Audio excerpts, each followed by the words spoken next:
from getting 3 first-round rejections on top of that.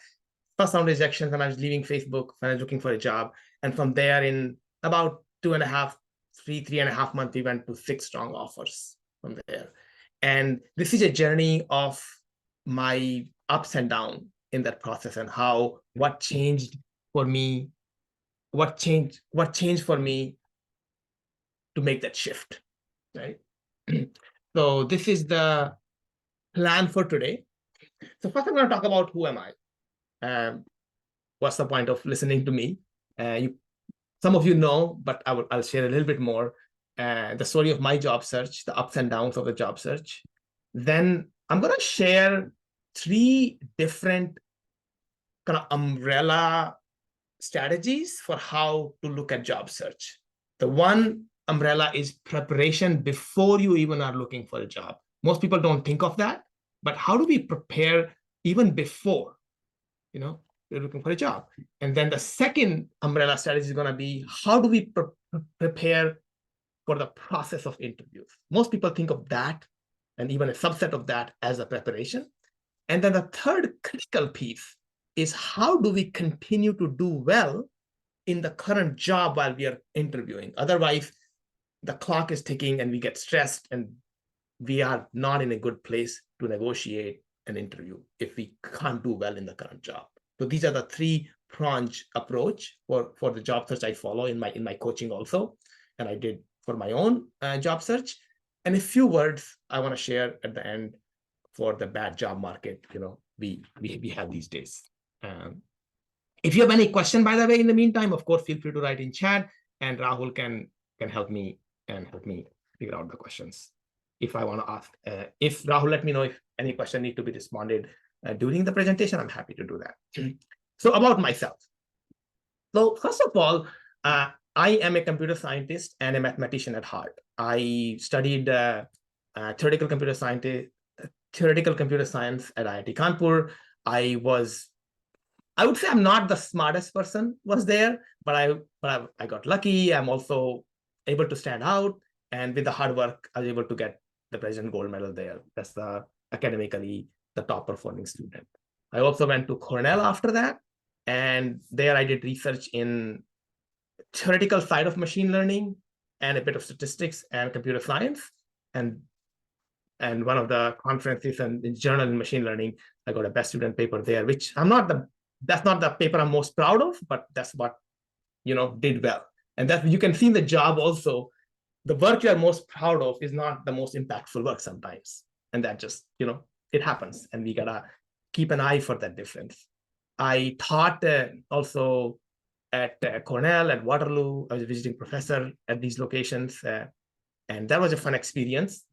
And I through all this experience, I've learned about the dynamic of the CS and software engineering and how things work. And then eventually I ended up as a software engineer and research scientist at Facebook. And there, I joined Facebook when they were like 600 people. I left when there were 15,000 people. So that was, I don't know how many X growth, the 30X growth. And I did a lot of stuff there, different teams, infrastructure stuff mostly. And as Rahul mentioned, I did well there at times, and I did badly there at times. And the story of how did I badly, and sometimes, how do we do well from doing badly, that story I'm going to share in the next session. Also worked at a couple of the locations. And then now I do career coaching. I worked with 400 people. You can explore more on my LinkedIn profile. And on the side, I'm also a yoga teacher. I'm a mediator. I'm a father. I also teach outdoor stuff. I do backpacking. I take people out in the backpacking in the Sierras. I teach urban bicycling, all kinds of things. So these are kind of my extracurricular things I do. But all of them lead to, somehow helping people lead a successful and harmonious life. Now, the story of my job search it goes through phases of, I was very confident when I came out of Facebook in 2017. You know what? I'm doing well. I stayed here 6 years. I contributed a lot. I'm very confident. But I was hit pretty hard quickly by 3 rejections I mentioned. Two of them were recruiter interviews, and one of them was hiring manager, and this we out very quickly. And that leads to valley of despair for me. It's very stressful when you think you're doing well, but the interview is just don't go well. And I see a lot of people, go through that. And I think that one thing that was very helpful in this time is to face reality for what it really is. A lot of times we make rejection into interviews by it making about self-worth. We are not good enough. We are not this. And once I was able to face reality, what's really going on, I realized I was not prepared for a specific couple of questions that everybody was asking. And that led me to basically loving the grind at that time. For 3-4 months, I was loving it because I was growing, I was improving. After a couple weeks of valley of despair, I was loving this. And ended up in early success, a few job offers, but the job offers weren't very good. Right? And I felt stuck there. Then we negotiated, and that's the story I shared in my previous talk about how did I negotiate from $300K to $1 million at Uber and a bunch of other places. So here are the offers and negotiations I was able to do. Some of them went well, some of them did not go. One fintech startup I was interviewing, they offered me $150K in equity, and I was able to negotiate to $180K and a bit more equity. That was like, well, some negotiation. And I'm not particularly good at negotiation. So that was like, interesting. And then I applied more. And then in Pinterest, I was able to negotiate from $350 to $550K. Then LinkedIn, we went from $350 to $700K. And all these negotiations, by the way, are happening in parallel. It's not like one I did this and then I did this and all. Then another one, Cloudera, I got 350-ish and wasn't able to negotiate at all. Complete. Stop. And then Uber, I negotiated somewhere from 320-ish to a little over $1 million. That was the biggest negotiation I was able to do. And of course, these are the successes, but there are a lot of failures I also went through. I got rejected at Netflix, Google, Amazon, many other companies and startups. So about 10, 12 rejections I went through. So one thing, if you can take away from this, is that rejections are part of the process, and how do you handle rejections is going to define how well you succeed. Make sense? How do you handle rejections is we will define how well you succeed. So are people, I'm just looking at the chat also, do people are going through some negotiations and feeling just like dejected nowadays? Anybody like just say yes, right in the chat, like, oh, rejections are an issue right now. Okay, I'm hard time with rejections. Feel free to write in the chat. Yeah, a few people. And now I'm working with a few people, and I'll share a little bit later toward the end of the presentation about how rejections are really helping the people I work with to get good offers. Awesome. So I want to share first mistakes I see people make in the job search process, and then I'll share the three kind of umbrella things that I talked about. Mistake people make. Number one, job search is about doing well in the interviews. People think they're strong. If I do well in the interviews, that's all, right? And that's where the strength becomes a liability. That's not true. Interview is just a part of it, right? Negotiation, other stuff, a lot has to go well than just interviews. And people, a subset of this is people think technical skills are sufficient. And that's, of course, that's most of us know. Probably you know that that's not the case. And on the other hand, it's also good to recognize that technical skills are necessary. All these negotiations I was able to do, I was able to pass the lead code stuff. I was able to do this, right? Otherwise, you won't be able to get to that. So technical skills are very necessary, but they're not sufficient. And if you just focus on technical skills, even though you might get job offers, you will not be able to negotiate. And sometimes even getting a job offer is hard. Second thing I mistakes I've seen people make in my work with people is people think more preparation is always better.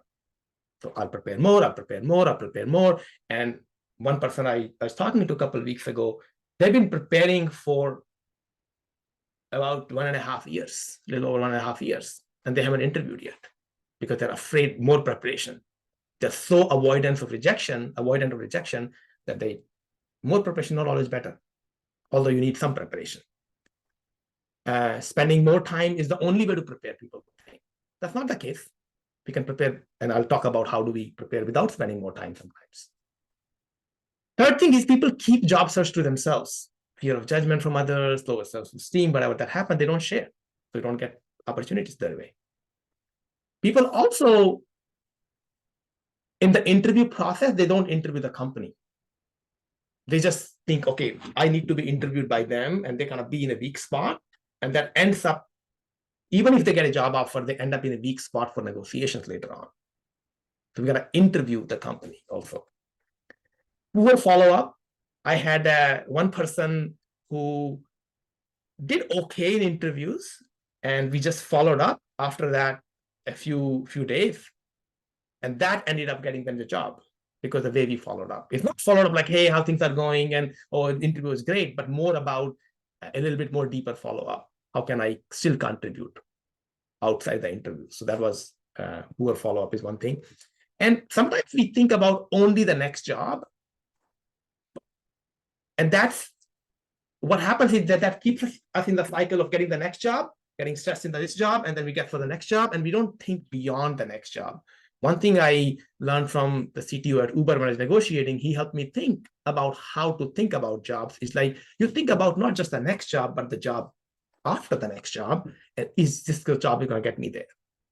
If this current job is going to get me where I want to be in 5 to 10 years, that also thinking about that will help us get a better job. Maybe this time or maybe next time. So those are some mistakes people make. Do people connect with some of the mistakes you made?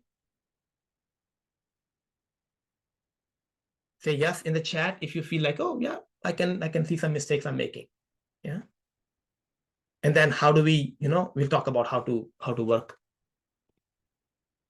through these mistakes. The 3 pillars I'm going to talk about are preparation before the job search, the process of interviews, and doing well in the current job. So let's do the first one. Preparation before the job search. One big piece is the mindset. Second big piece in the preparation before the job search is relationships. How do we build relationships? And third is focus. Just focus on the mindset. A lot of time people are looking for jobs because the current job didn't work out. And there's sadness around that. And people just push through the sadness, I'm going to look for a job. And they don't process the grief. And this seems very hokey dokey, emotional stuff. But if you don't process this, it just comes through over and over again through the process. So just even taking a few hours and days to just kind of process that, even doing some processes around processing the grief of like, I came to this job having a lot of, amazing dreams, and they didn't work out. And I said, processing that grief will really help us go to the next job with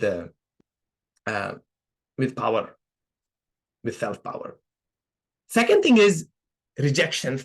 Mindset around rejection. People want to avoid rejections. And how do we deal with rejection? Like rejections are okay, they're part of the process. Intellectually, we understand that rejections are part of the process. But when the rejections do come, they hurt. And we stop doing what we're doing. Oh, that hurts. But working through that mindset about how rejections are actually good and feeling it is the key. One process I follow is 7 rejections framework in my coaching, where we are looking for rejections. They're not looking for jobs, they're looking for rejections. And then another mindset is, when you're looking for a job right now, job market is different than it used to be 2 years ago, 5 years ago, 10 years ago. And people live in the past. Oh, 5 years ago, it used to be like that. Oh, now it's not like that. And accepting the job market for what it is and working through that will really help us kind of make strong progress. Then the second piece is relationships. We want to start talking to people before we need a job. And people don't do that. They don't do the networking. I mean, people say networking, but more about just, I want to build relationship before I need a job. So when I need a job, I can reach out to people I'm already talking to, not I need to build relationship when I need to look for a job. We tend not to put ourselves out there. And like, I'm looking for a job, for example, then one person I was working with, actually, they didn't share with people they're looking for a job.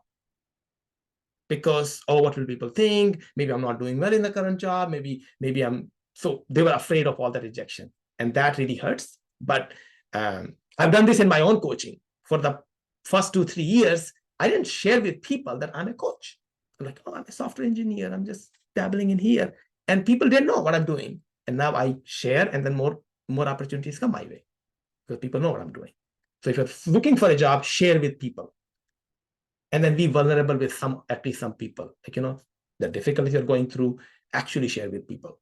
Otherwise, don't go through. If you go through by yourself, it'll really burn you out in the job search process. So build relationships with yourself, with other people. And then finally, even before you're looking for a job, develop the focus for how to look for jobs. One thing I find very helpful is be ready for the long haul. Job search can take 2 weeks, it can take 2 months, and can take 6 months. Right? One person I was working with, in COVID time, they left, they lost their job, and then it took them 5 months to find a job. Right? But the job we did find, we negotiated from 380 to 645K. That's like a $250,000 rate kind of negotiation.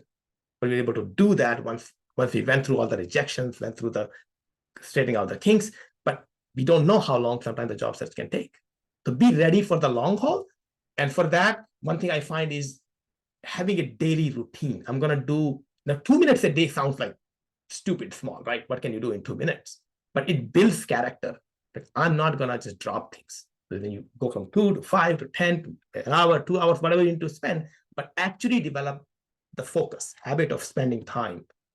And then every time you spend the time on job search, also do a little bit of planning, a little bit of debriefing. That will really help to make the most out of the time you do spend. Sometimes we spend the time and we're done. We don't do debrief. Most of the time, when I even spend half an hour on something, I'm going to do 30-second debrief and 30-second planning at the beginning. That can really elevate the quality of the time you spend. So 3 things we talked about is work on the mindset, work on the relationships, and work on the focus of the job search. How can I do the job search while I'm working in my current job, right? By spending a little bit of time getting the hang of it.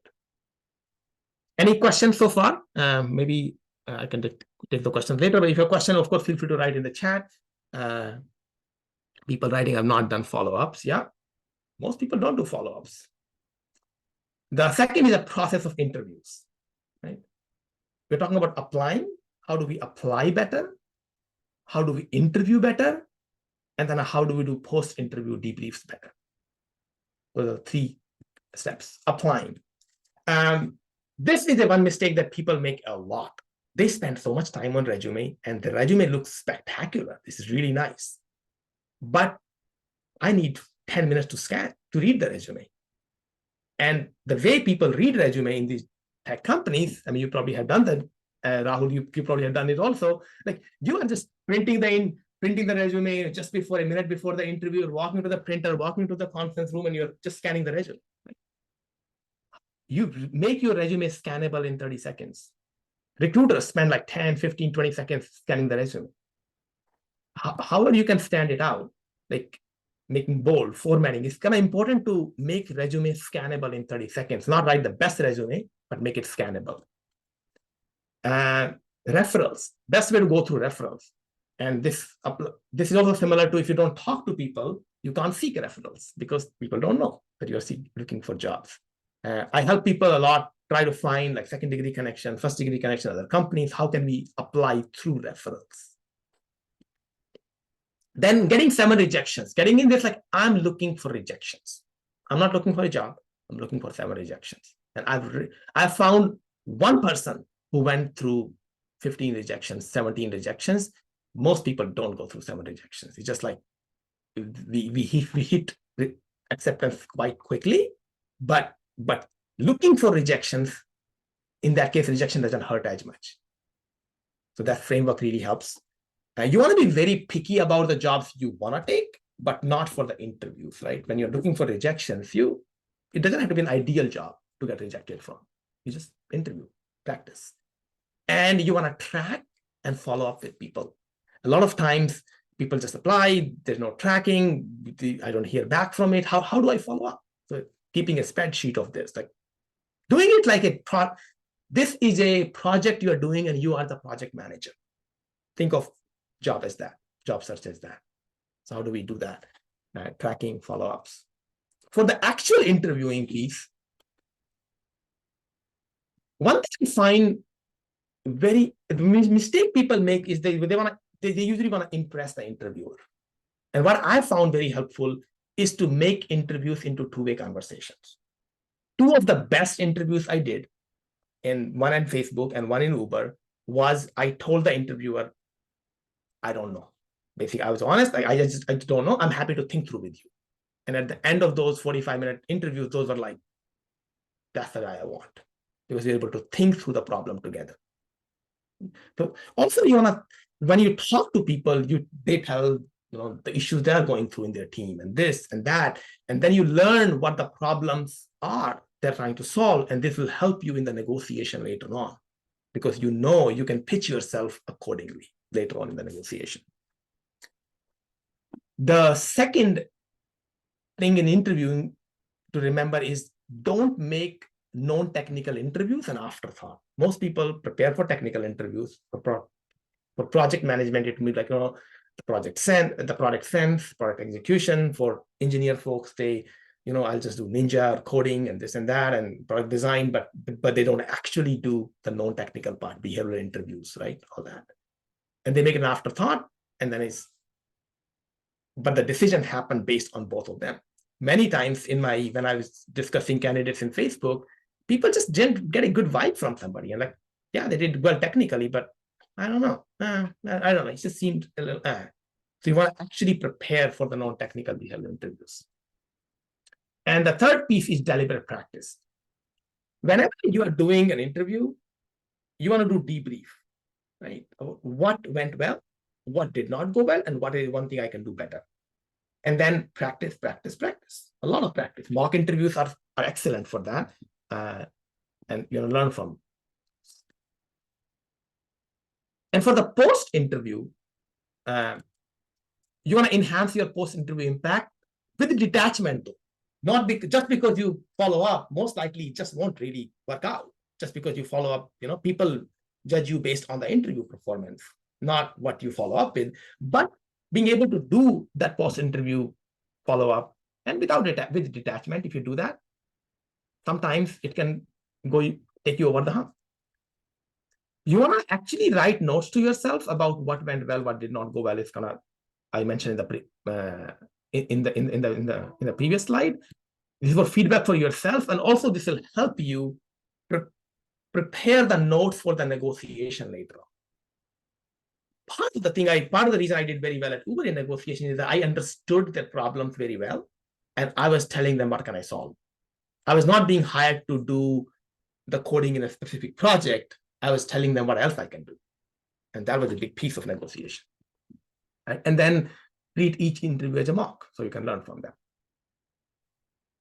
Awesome. So in the process of interviews, we talked about applying. How do we apply better for the job? How do we interview better? And how do we do the post-interview follow-up better? And how can we learn more from each interview? Any negotiation skills? Somebody says my negotiation skills are amazing. And thank you. But I also want to say I'm actually not a good negotiator. This is a skill I've developed. People think negotiation is like, somebody has to be born negotiator. I'm actually not a good negotiator, but I also learned a lot too. And a lot of it is kind of how do we speak, but a lot of it is how you feel when you negotiate. Things go through your body, and if you're not aware of that, you will not negotiate well. Doing well in the current job. That's the last piece. Number one, don't check out. Number two, build relationships. And number three, reframe job search. Let's talk about each of them in turn. Many people, when they decide to leave a job and they start to look for a job, they check out from the previous job, or they don't do as well. And that's a big mistake. A lot of work I do with people is to how do we continue to do well in the current job while we're looking for a job, right? So we're ready for the long haul. We're going to time box our time. A lot of time, people time box the job search. I also help people time box the current jobs time, right? You want to do at least some amount of work, but not too much work where you're not focusing on job search. So being able to time box that. Work-life balance is generally useful even before the job search, but it's even more important while you're doing the job search. So part of that is time box. Part of that is how are you able to kind of juggle competing priorities at work and job search. And the final, people forget that self-care is very important. If you're really in the long haul, if you stop exercising, stop doing what's important for you, stop taking walks, stop eating healthy, it's not gonna go well. And being able to develop this basic routine for self-care, that will really help you keep going for the long haul. For me, self-care, I mean, mindfulness is a basic thing, exercising, eating well, sleeping well, those are some basic things, right? You want to take care of those. Build relationships at work while the old job also. You don't think about the job after the next, maybe not just the next job, but the relationship you build right now in the current job will help you get the job beyond. So continue to that. And also, you want to continue to talk to managers sideways and my team, basically keep up in the loop with manage up, manage down, and the laterally. A lot of people just do the bare minimum and stop to do the strategic thinking at the current work, and then eventually the whatever they've thought about, it runs out, and now they end up in a tight spot. Like, oh, now I don't have more stuff coming in my way. But if you continue to do the job normally, then you can actually continue to look for a job in the long haul, and there's no hurry to get a job. Of course, sometimes you might be in a situation where you are in a hurry, visa issues or immigration, whatever. But as much as possible, we want to be looking for a job while you have a job, and then continue to do well in the current job. And reframing is actually a very helpful technique about how I view the current job, my work in the current job, as an interview prep. For example, one thing I did in Facebook was I'll just need to write something. I'll just make it a 45-minute coding challenge instead of just writing generally. That really helps to develop the muscle for writing code. Also, see interview as a job also. You're improving your skills. What skills I'm improving? That helps in my job. That reframing really helps. And then, of course, take time to reframe and harvest the fruits of reframed intention. Like, for example, at the end of the job interview, we talked about taking a few minutes to take time to write notes. And when you actually are able to frame the intention and do the debrief, this combination can help you view job as job search and job search as the current job. And it helps both. So that's doing well in the current job. It's about don't check out, continue to build relationships, and then reframe job and job search as each other. All right, that's pretty much all. Some recent hurdles I'm going to talk about, and then one more slide after this. So recent hurdle, most of you know, job market was bad last year. It's slightly better now, and it's true. It is worse than it used to be. Right? At the same time, it's not nearly as bad as people think it is. If you're committed.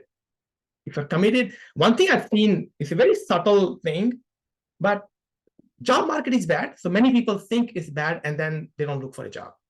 So people who are actually committed, it might be even better sometimes, because a lot of people are not looking for a job because job market is bad. So if you're committed, you can turn a bad job market into not as bad job market, even a good job market sometimes. And it's not as bad if you can learn to handle rejections. Of course, you will get more rejections in a bad job market, or in a seller's market, not a buyer's market. You will get more rejections, but if you can learn to handle them, you will be a lot more prepared to do the negotiation when the time comes right, because you're gonna rounded the edges through all the experience.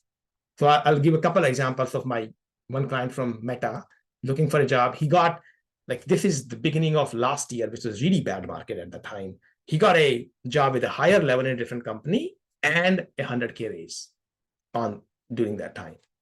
Another person, also from Bay Area, we had to do 2 job changes. This is the person who went through 18 rejections, by the way. 2 job changes and a $250,000 raise in the last 8 months, right? Again, it's a bad job market, but handling the 18 rejections is also very hard. And a lot of work was, how do we handle those rejections? How do we learn from them? And those rejections were actually interviews. They're not like applied and didn't get here back. They were actually active rejections. That can be very hard for people. So get out of your mind and seek help, or actually engage with people so that you can handle these things. And then the job market is not as bad as we think it is, although it is bad. All right. So for the next step, and I'll give you one takeaway for the next step, if you want to, feel free to reach out to seek support, coaching@yogisharma.com. If you write Taro in the subject, I'll be sure to get back to you. And then if you want to take away one thing from this talk, it's going to be this. Rejection is not a comment on your self-worth. Rejections are not a comment on your self-worth. It's a comment on the way you are interviewing. Possibly your skill, but not even skill. It's the way you're interviewing. And you just need one job. You don't need 50 jobs. Rejections are okay as long as you get one great offer. Keep that in mind. I'm happy to answer any questions if you have.